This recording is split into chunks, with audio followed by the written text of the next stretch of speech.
1절부터 18절 말씀을 우리가 보기를 원합니다. 한 절 한 절 저하고 교독하시고 18절 말씀은 우리 같이 봉독하시겠습니다. 로마서 9장 1절부터 18절입니다. 내가 그리스도 안에서 참말을 하고 거짓말을 아니하노라. 나에게 큰 근심이 있는 것과 마음에 그치지 않는 고통이 있는 것을 내 양심이 성령 안에서 나와 더불어 증언하노니, 나의 형제 곧 고르게 친척을 위하여 내 자신이 저주를 받아 그리스도에게서 끊어질지라도 원하는 바노라.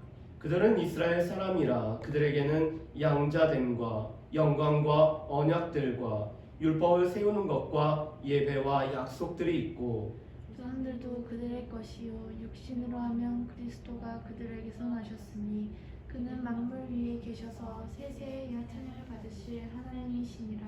아멘. 그러나 하나님의 말씀이 폐하여진 것 같지 않도다.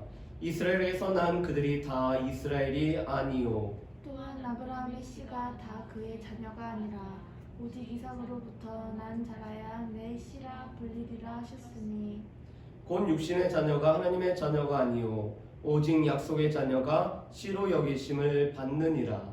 약속의 말씀은 이것이니 명년 이때에 내가 이르리니 사라에게 아들이 있으리라 하시니라. 그뿐 아니라 또한 리브가가 우리 조상 이삭 한 사람으로 말미암아 임신하였는데, 그 자식들이 아직 나지도 아니하고 무슨 선이나 악을 행하지 아니한데 택하심을 따라 되는 하나님의 뜻이 행위로 말미암지 않고 오직 부르시는 이로 말미암아 서게 하려 하사, 리브가에게 이르시되 큰 자가 어린 자를 섬기리라 하셨나니, 기록된 바 내가 야곱은 사랑하고 에사를 미워하였다 하신 것 같으니라. 그런즉 우리가 무슨 말을 하리요? 하나님께 불의가 있느냐? 그럴 수 없느니라. 모세에게 이르시되 내가 긍휼히 여길 자를 긍휼히 여기고 불쌍히 여길 자를 불쌍히 여기리라 하셨으니, 그런즉 원하는 자로 말미암음도 아니요 다른 박질하는 자로 말미암음도 아니요 오직 긍휼히 여기시는 하나님으로 말미암음이니라. 성경이 바로에게 이르시되 내가 이 일을 위하여 너를 세웠으니 곧 너로 말미암아 내 능력을 보이고 내 이름이 온 땅에 전파되게 하려 함이라 하셨으니, 그런즉 하나님께서 하고자 하시는 자를 긍휼히 여기시고 하고자 하시는 자를 완악하게 하시느니라. 아멘. 우리가 지난주는 우리 나홈서 말씀을 우리 수련회이기 때문에 2장과 3장 말씀을 봤었고, 오늘은 우리가 다시 로마서 말씀을 우리가 보기를 원합니다. 로마서 1장 16절과 17절 말씀이 주제 말씀이었죠. 복음에는 모든 사람을 구원하시는 하나님의 능력이 됨이라라고 말씀합니다. 그래서 유대인이나 이방인이나 남녀노소나 차별하지 않고 예수 그리스도를 믿음으로 말미암아 우리가 구원을 받는 이 복음에는 하나님의 능력이 나타나 있음을 바울 사도는 선포를 하죠. 그러면서 바울 사도는 로마서 1장 18절부터 우리 3장 20절 말씀까지 왜 모든 사람들에게 하나님의 의, 예수 그리스도를 믿음으로 말미암아 하나님의 의가 필요한지를 먼저 말씀했습니다. 왜냐하면 모든 사람들이 죄인이었기 때문에, 모든 사람이 죄를 범하였기 때문에 하나님의 의에, 하나님의 영광에, 하나님의 구원에 이르지 못하였음을 말씀을 하죠. 그리고 3장 21절 말씀에 보면은 구약의 여러 선지자들과 또한 여러 말씀을 통해서 증거를 받은 예수를 믿음으로 말미암아 하나님의 의에 도달한다는 이 하나님의 의에 관해서 말씀을 하시고, 특별히 로마서 4장 말씀에 보면은 믿음으로 의롭다함을 받은 아브라함을 예를 들어서 우리가 믿음으로 의롭다함을 받음을 말씀을 하고 있죠. 그게 4장까지의 말씀이었습니다. 그리고 5장 1절부터 로마서 8장 39절 말씀은 이 구원의 확실함에 관해서 말씀을 하고 있습니다. 특별히 우리 로마서 8장 말씀에 보면은 생명의 성령의 법이 죄와 사망의 법에서 우리를 해방하였기 때문에, 그래서 그리스도 예수 안에 있는 자에는 결코 정죄함이 없음을 말씀합니다. 그러면서 바울 사도는 로마서 8장 마지막 절에 이 세상에 있는 어떤 것도 우리 과거와 현재 앞으로 또 아무리 커다란 능력을 갖고 있는 영적인 존재도 하나님의 사랑을 그리스도 예수 안에 있는 하나님의 사랑으로부터 우리를 끊을 자가 없다라는 말씀으로 말씀을 맺고 있습니다. 그리고 이 말씀은 실은 12장 1절 말씀과 연결이 되죠. 왜냐하면 바울 사도는 우리가 어떠한 사람임을 먼저 말씀하고 이 우리의 신분에 맞는 삶을 살아가라고 우리에게 권면을 하기 때문에 8장 말씀은 12장 말씀과 연결이 됩니다. 그런데 8장 마지막 절에 우리를 하나님의 사랑에서 끊을 수 없다라는 이 기쁨의 탄성이 9장 1절 말씀에 보면은 바울의 고통과 근심으로 연결이 되고 있습니다. 그래서 9장부터 11장까지는 그렇다면 이스라엘의 구원은 과연 어떻게 되는가? 이스라엘 백성들은 하나님으로부터 구원을 받지 못하는가? 그것에 관해서 바울 사도가 다루고 있는 부분이 9장부터 11장까지의 말씀입니다. 그래서 바울 사도는 9장 1절과 2절 말씀을 이 근심과 고통을 토로함으로 오늘 시작을 하고 있죠. 오늘 9장 1절과 2절 말씀에 보면은 이렇게 오늘 바울 사도는 말하고 있습니다. 내가 그리스도 안에서 참말을 하고 거짓말을 아니하노라. 나에게 큰 근심이 있는 것과 마음에 그치지 않는 고통이 있는 것을 내 양심이 성령 안에서 나와 더불어 증언하노라. 오늘 바울의 이 양심은 끊임없는 근심과 고통을 이 바울 사도가 토로하고 있습니다. 그런데 바울 안에 계시는 성령님께서 함께 이 근심과 고통을 오늘 증언을 하고 계시죠. 그런데 그렇다면 바울 사도가 이렇게 오늘 근심하고 고통하는 이유는 무엇일까요? 그것은 형제, 골육의 친척들 때문에 그들이 구원받지 못하고 예수 그리스도를 믿지 아니하고 이 구원의 자리 가운데 나오지 않는 것이 바울에게는 고통과 근심이 되고 있습니다. 그래서 바울 사도는 이런 얘기까지 해요. 내가 저주를 받아서 그리스도에게 끊어질지라도 원하는 바는 나의 형제, 나의 골육의 친척들이 구원받기를 원하는 것을 바울이 소망을 하고 있습니다. 그런데 이런 바울의 모습은 모세가 이스라엘 백성들을 위해서 중보기도 했던 것과 같은 모습을 보여주고 있죠. 우리 출애굽기 32장 32절 말씀을 우리 한번 보실까요? 출애굽기 32장 32절 말씀입니다. 출애굽기 32장에서 이 이스라엘 백성들이 모세가 40일 동안 부재하는 가운데 금송아지를 만들어서 이것이 우리를 인도하는 신이라고 즐기면서 뛰어놀고 있었습니다. 그런데 이 범죄한 이스라엘 백성들을 향해서 모세가 중보기도하는 말씀이 바로 이 출애굽기 32장 32절 말씀이죠.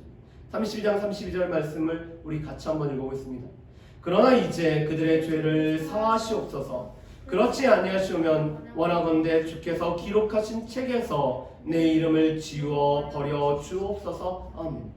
오늘 모세는 이렇게 얘기합니다. 주의 생명책, 그 생명책에 제게 저의 이름이 기록되어 있는데 이 이스라엘 백성들을 하나님께서 죄를 사하여 주시옵소서. 만약에 하나님께서 사하시지 못하시겠다라면은 차라리 저를 생명책에서 제하여 주시고 이 이스라엘 백성들은 하나님께서 용서해 주시기를 원합니다라는 것이 모세의 간구였습니다.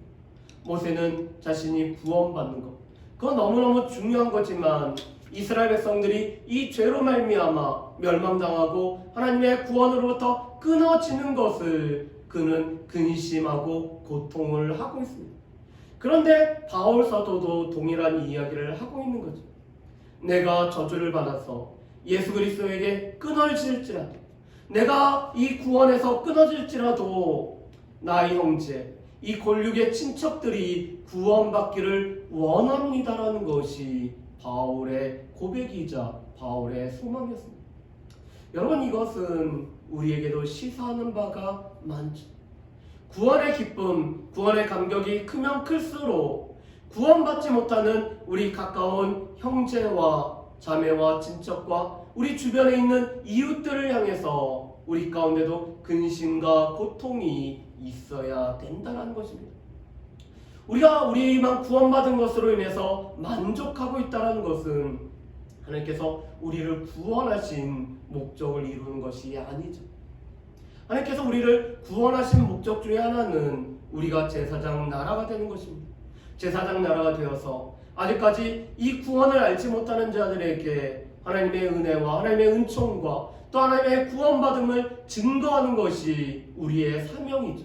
그래서 우리가 구원받았으면은 이 구원의 감격을 우리가 가지고 있다라면은 아직 예수 그리스도를 알지 못하고 복음을 듣지 못하고 아직까지 주님 앞에 나오지 않는 나의 친척 골육 형제를 위해서 우리가 안타까워하는 마음, 우리가 근심과 고통 가운데 있어야 됨을 말씀을 하고 있습니다. 그것도 나의 가장 가까운 곳으로부터 시작해서 나의 가족 가운데, 나의 형제자매 가운데, 나의 친척 가운데, 나의 주변에 있는 사람들 가운데 아직 예수를 알지 못하고 구원으로 나오지 않았다라면은 그것을 우리가 안타깝게 여겨야 됨을 말씀을 합니다.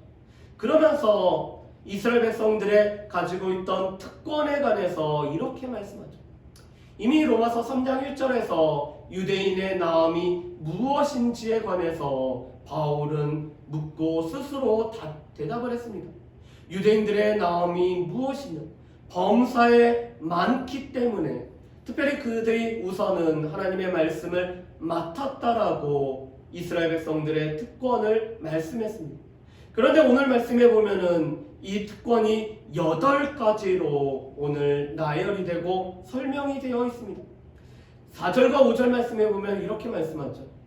양자됨과 영광과 언약들과 율법을 세우신 것과 예배와 약속들이 있고 조상들도 그들의 것이요 육신으로 하면 그리스도가 그들에게 나셨다는 것이 오늘 이스라엘 백성들의 특권임을 말씀합니다. 이스라엘 백성들은 하나님의 양자가 됐죠. 하나님께서 이 이스라엘 백성들을 택하시고 구원하시며 하나님의 백성이 되게 하실 뿐만 아니라 이들에게는 하나님의 자녀로 삼아주시는 특권이 이스라엘 백성들 가운데는 주어졌습니다.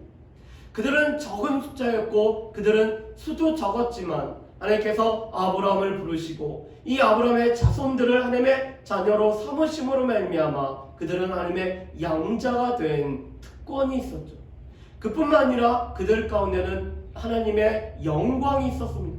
특별히 성전과 성소 가운데 임하시는 하나님의 영광을 친히 경험하고 누렸던 것이 이스라엘 백성들의 모습이었죠. 우리 출애굽기 40장 말씀에 보면은 이 이스라엘 백성들이 성막을 지었을 때 이 성막에 하나님의 영광이 임하시는 것을 우리가 볼 수가 있습니다. 이스라엘 백성들은 그들 가운데 임재하시는 하나님으로 말미암아 하나님의 영광을 친히 본 사람들이 이 이스라엘 백성들의 특권이었습니다. 그뿐만 아니라 이스라엘 백성들은 언약의 자손들이었죠. 그들은 아브라함의 언약을 비롯해서 오늘 조상들과 맺었던 언약들, 모세를 통해서 오늘 시내산 언약을 누리는 것, 비느하스를 통해서 비느하스의 언약을 갖고 있는 것, 다윗과 맺었던 언약들이 다 이스라엘 백성들과 함께 맺었던 언약들이었음을 보게 됩니다. 그래서 이스라엘 백성들은 이 언약들 그리고 이 언약의 증표로 할례를 받음으로 말미암아 우리가 언약의 백성인 것을 그들이 기억을 할 수가 있었습니다. 무엇보다도 그들은 율법을 받은 자들이었죠. 그래서 하나님으로부터 이 시내산 언약 가운데 십계명 2돌판을 비롯한 언약의 말씀들, 율법의 말씀들을 이 이스라엘 백성들은 받게 됩니다. 그래서 율법을 통해서 하나님의 뜻이, 하나님의 마음이, 하나님께서 원하시는 것이 무엇인지를 알 수 있는 것이 이스라엘 백성들의 특권이었죠. 그뿐만 아니라 그들은 하나님 앞에 나아가서 엎드려 절할 수 있는, 예배할 수 있는 민족이 바로 이 이스라엘 백성들이었습니다. 그뿐만 아니라 그들에게는 약속들이 있기 때문에 이루어졌고 앞으로 이루어질 이 약속들 가운데 살아가는 것이 이스라엘 백성들의 특권입니다. 무엇보다도 아브라함을 비롯한 이삭과 야곱과 이 12아들이었던 이스라엘의 조상들이 있는 것이 이스라엘 백성들의 특권이죠. 그리고 가장 중요한 특권은 육신으로 하면은 그리스도께서 이 이스라엘 백성들 가운데 나셨다라는 것이 어떻게 보면 이스라엘 백성들에게 있는 가장 커다란 놀라운 특권입니다. 예수님은 다른 민족이 아닌 이스라엘 백성들 가운데 아브라함과 다윗의 자손으로 이 땅에 오심으로 말미암아 유대인으로 살아가셨고 이스라엘 백성으로 살아가신 것이 예수님입니다. 그렇기 때문에 이 이스라엘 백성들에게는 이 8가지 놀라운 특권이 있었습니다. 이 특권은 결국은 예수님을 믿을 수 있는 가장 큰 가능성이 있는 사람들이 이스라엘 백성들이라는 것입니다. 하나님의 약속의 말씀이 있었고 하나님과 언약을 맺었고 하나님을 친히 경험했고 하나님의 영광을 맛보았으며 그 하나님 앞에 예배를 드릴 수 있을 뿐만 아니라 또한 하나님의 자녀가 되었고 예수 그리스도께서 그들의 후손으로 태어나셨기 때문에 이스라엘 백성들은 하나님을 믿을 수 있는 하나님 예수 그리스도를 믿을 수 있는 가능성이 가장 큰 민족이 이 이스라엘 백성들이었습니다. 그런데 안타깝게 이방인 그리스도인들은 복음을 듣고 예수를 믿음으로 말미암아 구원에 이르고 있는데 이 바울의 권력 친척인 이스라엘 백성들 가운데는 구원이 임하지 않는 이스라엘 백성들에게는 구원밖에 있는 이 현실이 바울에게는 너무나 안타까웠습니다. 그렇지만 바울은 6절에서 너무나 중요한 말씀을 우리 가운데 하고 있죠. 우리 6절 말씀을 우리 같이 한번 읽어보실까요? 6절 말씀 같이 읽습니다. 그러나 하나님의 말씀이 패하여진 것 같지 않도다. 이스라엘에게서 난 그들이 다 이스라엘이 아니요. 아멘. 오늘 6절 말씀에 보면은 하나님의 말씀이 패하여진 것 같지 않도다. 하나님의 말씀은 여전히 신실하여서 하나님의 말씀은 아직도 그대로 이루어진다라는 것이 바울이 선포하는 말씀입니다. 실은 로마서 1장부터 8장까지가 하나님의 말씀이 얼마나 신실한지를 바울 사도는 우리에게 말씀을 했습니다.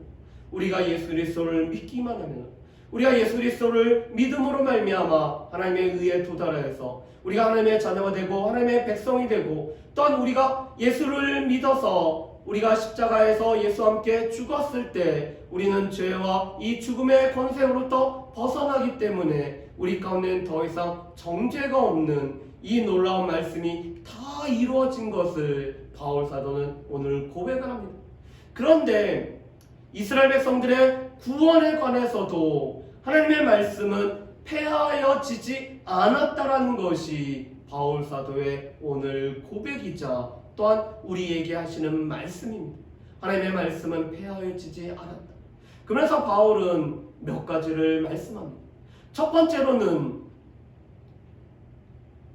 육신의 아브라함의 자녀가 다 약속의 자녀가 아니라는 사실을 말씀을 합니다. 그러면서 오늘 오직 이삭으로부터 난 자야 넷이라 불리울 것이라고 오늘 말씀을 하고 있습니다. 이 아브라함에게는 실은 이삭 말고도 또 다른 아들이 있었죠. 바로 애굽 여인 하갈의 소생이었던 이스마엘이었습니다. 그런데 이 이스마엘, 이삭 둘 다 아브라함의 육신을 통해서 태어난 자녀입니다. 그렇지만 이 하갈을 통해서 태어난 이스마엘은 하나님의 약속의 말씀으로 이루어진 아들이 아니라 이것은 아브라함이 이 사라의 청을 들어서 하갈을 통해서 낳은 육신의 아들이 이스마엘입니다. 반면에 이삭은 하나님께서 약속하신 아브라함이 100세 때 태어난 아들이 바로 이 이삭이죠.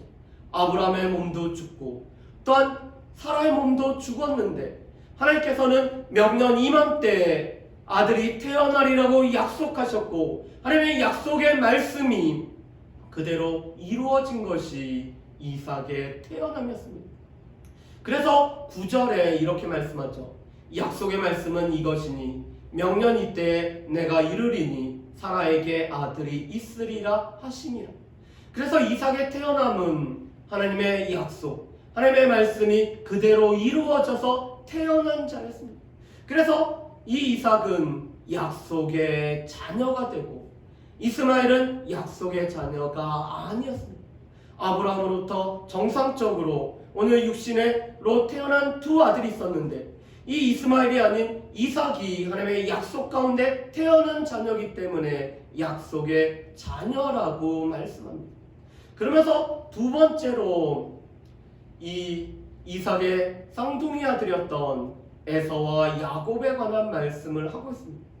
왜냐하면은 그래 하갈은 애굽 사람이었기 때문에 애굽 여인으로부터 태어났기 때문에 이 이스마엘이 약속의 자녀가 아니야라는 이런 생각들을 이스라엘 백성들이 갖고 있을 거기 때문에 이 이삭이라는 약속의 자녀로 태어난 에서와 야곱에 관련돼서 말씀을 합니다. 그런데 하나님께서는 오늘 13절에 있는 말씀처럼 내가 야곱은 사랑하고 에서는 미워하였다라고 하나님께서 말씀을 하십니다. 이 미워하였다라는 말씀은 사랑하지 않았다라는 말씀입니다. 그런데 이 리브가에서 태어난 에서와 야곱은 아직 그들이 태어나서 뭔가를 하기 전에 이 리브가 뱃속에 있기 전에 하나님께서는 이미 야곱을 사랑하시고 에서는 사랑하지 않았다라고 말씀하시며 어머니 뱃속에서부터 이 야곱을 하나님께서 택하셨음을 말씀을 하고 있습니다. 여러분, 이것이 중요합니다. 하나님의 선택은 우리의 뭔가, 우리의 행위, 우리가 하나님 앞에서 무엇을 했기 때문에 하나님의 선택이 이루어진 것이 아니라는 것을 말씀하시죠.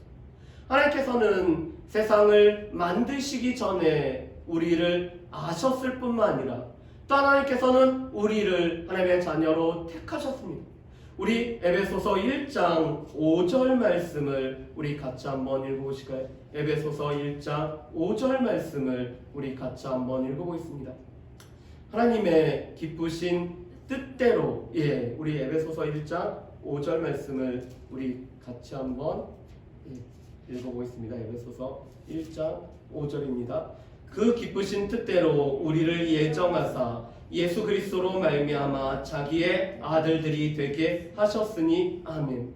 오늘 에베소서 1장 4절과 5절 말씀에 보면은 세상을 만들기 전에 우리를 택하셨을 뿐만 아니라 하나님의 기쁘신 뜻이 우리를 택하시고 우리를 하나님의 자녀로 예정하시는 기준이 되었다라고 말씀합니다.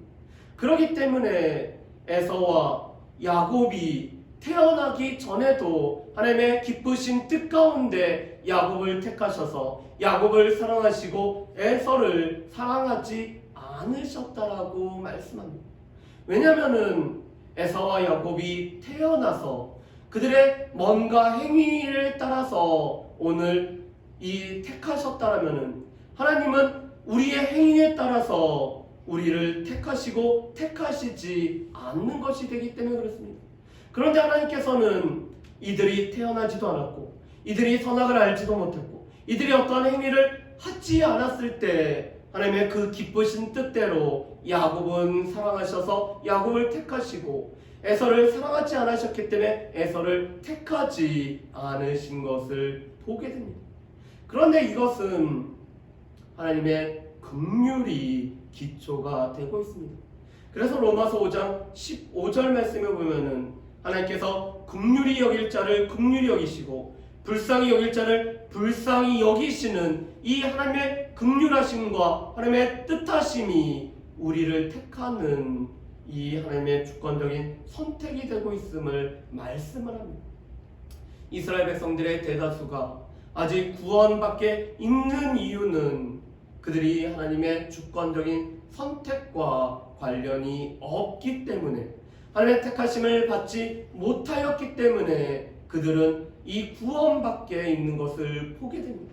그리고 이 구원받는 백성은 다 아브라함의 자손, 아브라함의 후예라고 해서 구원을 받는 게 아니라 약속의 자녀가 참 이스라엘 백성이고 이 약속의 자녀가 바로 구원받는 백성임을 말씀합니다. 그래서 로마서 9장 말씀에 보면은 이 약속의 자녀의 수가 점점 좁혀지고 있죠. 이 약속으로 태어난 자, 또 그 중에서 야곱으로 오늘 야곱의 후예들 중에서도 하나님께서 남겨두신 자만이 이스라엘의 자녀가 되고 하나님의 택하신 백성이 되며, 이 선택에는 하나님의 주권적인 선택으로 말미암아 오늘 이 택함이 이루어졌음을 말씀을 하고 있습니다. 그런데 이 말씀을 들으면은 우리 가운데는 불편함이 생겨납니다. 왜냐면은 이 에서와 야곱이 태어나기 전에, 그들이 선악을 알기 전에, 그들이 뭔가 하기 전에도 하나님께서 누구는 사랑하시고 누구는 사랑하시지 않았다라는 것이 우리 가운데는 불편하게 느껴지기 때문에 그렇습니다. 그래서 바울 사도는 우리 가운데 이 토기장이 비유로 합니다. 토기장이가 그릇을 만드는데 이 귀 쓰일 그릇과 천이 쓰일 수 있는 그릇을 토기장이가 만들 수가 있고, 토기장이가 이렇게 만든다고 해서 그 어떤 사람도 왜 그렇게 만들었느냐라고 토기장이에게 말할 수가 없다라는 것입니다. 또한 이 만들어진 이 그릇들도 왜 나를 귀한 그릇으로, 나를 천한 그릇으로 만들었냐라고 말할 수가 없습니다. 왜 그렇죠? 토기장의 마음대로기 때문입니다. 토기장이 원하는 대로 진흙항덩이를 가지고 토기를 귀한 그릇을 만들 수도 있고 천한 그릇으로도 만들 수가 있습니다. 그것은 토기장이의 뜻입니다. 그리고 그 뜻에 관해서 그것은 잘못됐다라고 이야기하고 있는 그릇은 없는 거죠. 그런데 이것은 마찬가지로 하나님께서는 창조주시고 우리는 피조물이기 때문에 피조물이 하나님 앞에, 창조주 앞에 이렇게라고 우리가 따져 물을 수가 없다라는 사실입니다. 그래서 오늘 바울 사도는 14절에서 이렇게 말씀합니다. 우리가 무슨 말을 하리요? 하나님께 불의가 있느냐? 그럴 수 없느냐? 하나님께서 야곱을 사랑하시고 에서를 사랑하지 않으신 것 때문에 하나님이 불의하다라고 말할 수 있느냐? 그럴 수 없다는 것입니다. 왜냐면은 우리는 다 죽을 수밖에 없는, 우리는 다 완악함으로 말미암아 우리의 완악함 때문에 다 죽을 수밖에 없는 자였지만 하나님께서 주권적인 택하심으로 우리가 구원을 받았기 때문에, 구원받은 자가 하나님 앞에 왜 저만 구원하셨냐라고 우리가 말할 수가 없기 때문입니다. 그래서 오늘 15절 말씀에, 또한 17절부터 18절 말씀에 보면은 바울은 두 명의 대표적인 사람을 예로 들고 있습니다. 한 사람은 바로 모세였습니다. 그리고 또 다른 한 사람은 바로였습니다. 이 모세는 출애굽기 32장에 오늘 자신의 생명을 걸고 이스라엘 백성들을 위해서 간구했을 때 하나님께서 이 모세의 간구를 들으시고 이스라엘 백성들을 용서해 주시겠다고 했습니다.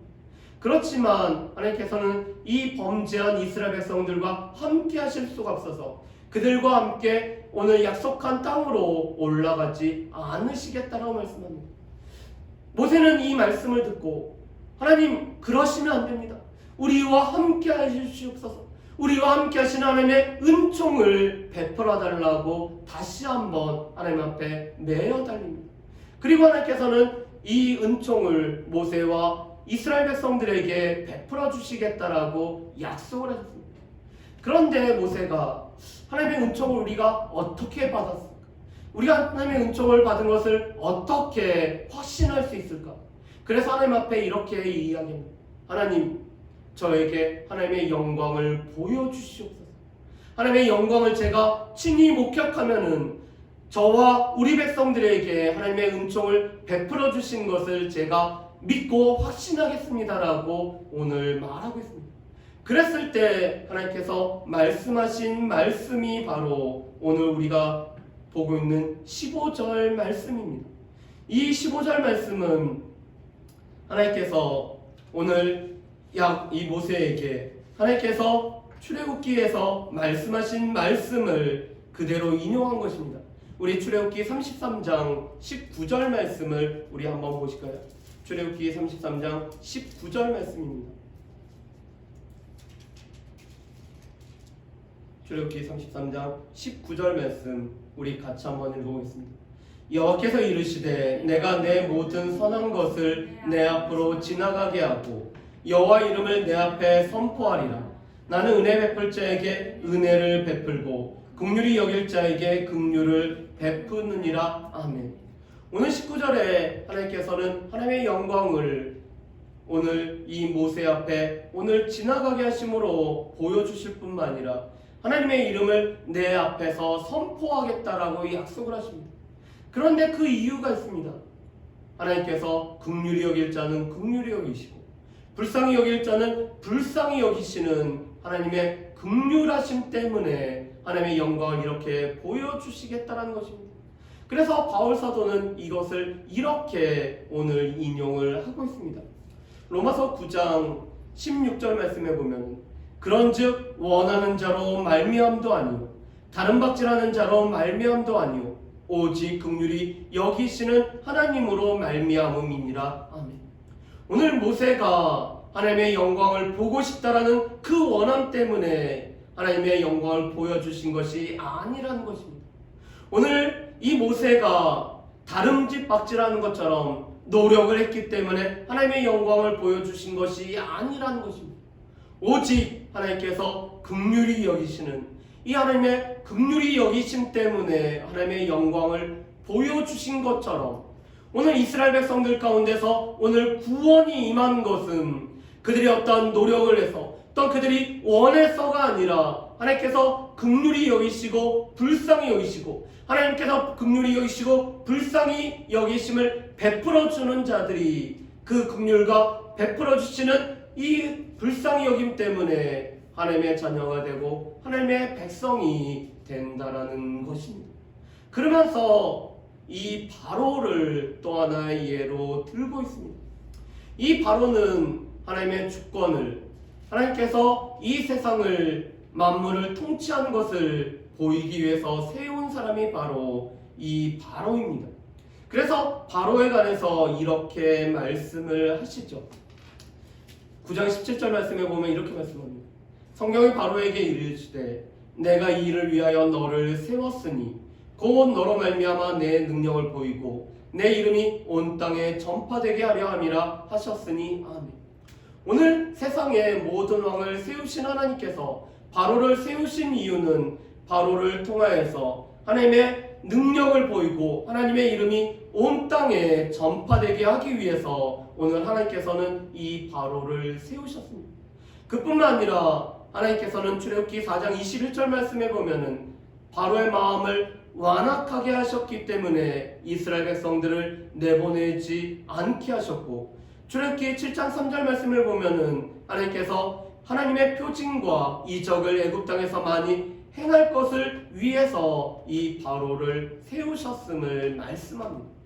이 바로는 하나님께서 하나님의 능력을 하나님의 이름을 나타내기 위해서 세워진 사람입니다.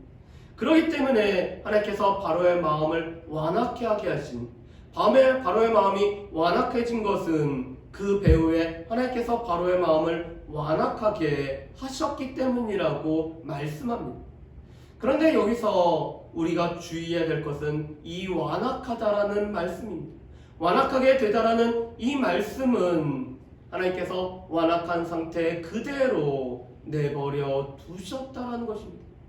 바로의 마음 자체가 원래 완악했는데 하나님께서 바로의 마음을 만지시고 바로의 마음을 바꾸시면은 이 바로의 마음이 바뀌어지는데 하나님께서 완악한 바로의 마음을 그대로 내버려 두셨다라는 것이 완악하게 하다라는 말씀의 뜻입니다.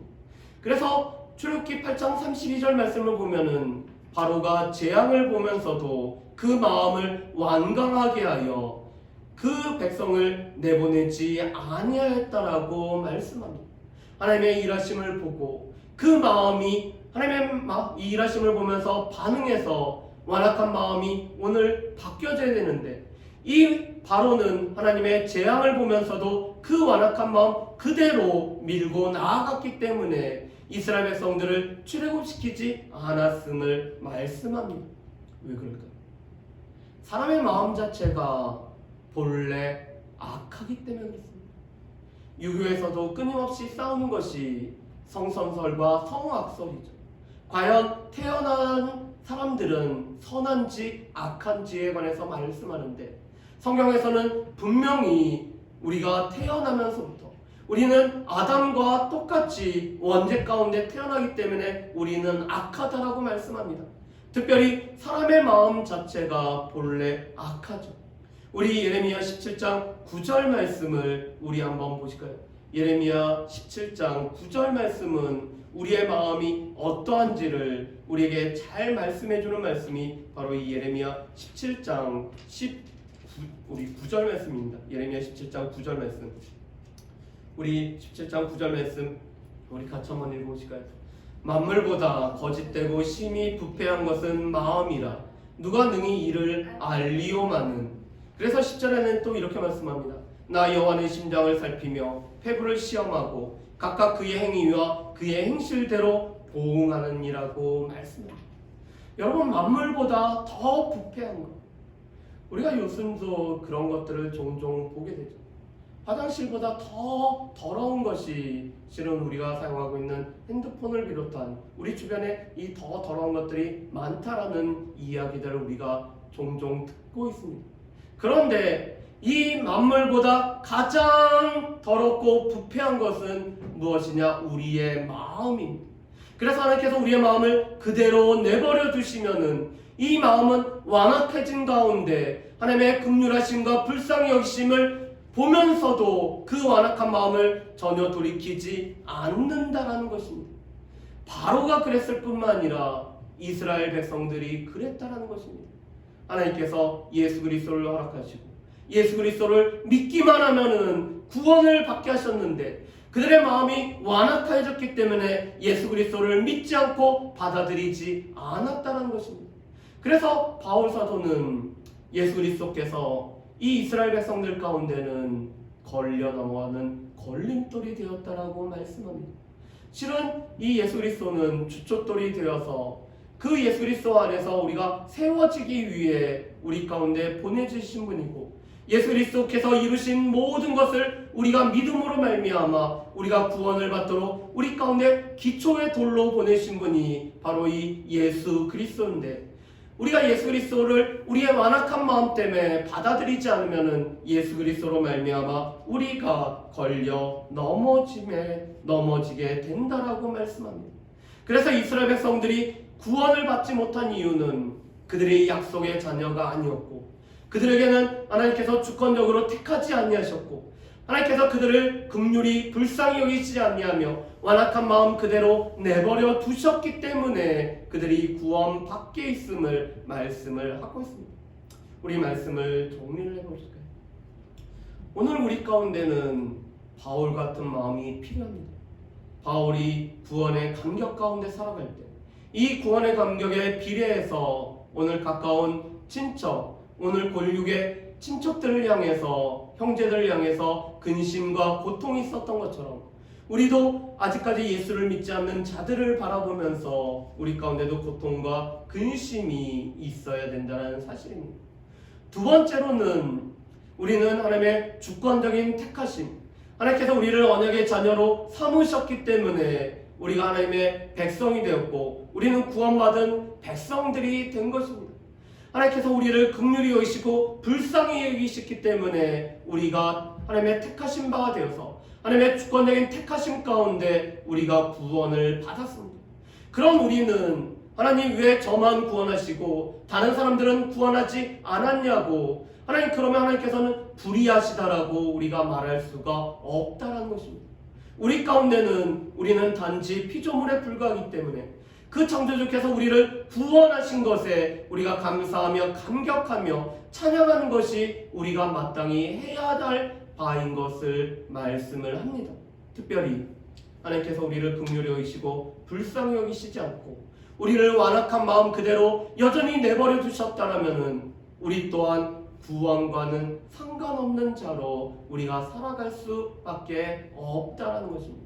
그렇지만 하나님께서 우리에게 완악한 마음 그대로 내버려 두시지 아니하시고 우리가 에스겔 36장에 있는 말씀처럼 우리 가운데 새 마음을 부어두심으로 말미암아 우리의 이 굳은 마음을 부드럽게 하시고 완악한 마음을 부드럽게 하셨기 때문에 예수 그리스도를 믿게 하시고 예수 그리스도를 믿음으로 말미암아 구원을 받게 하신 것이 하나님의 자비, 하나님의 은총, 하나님께서 우리 가운데 베풀어 주신 은혜인 것을 보게 됩니다.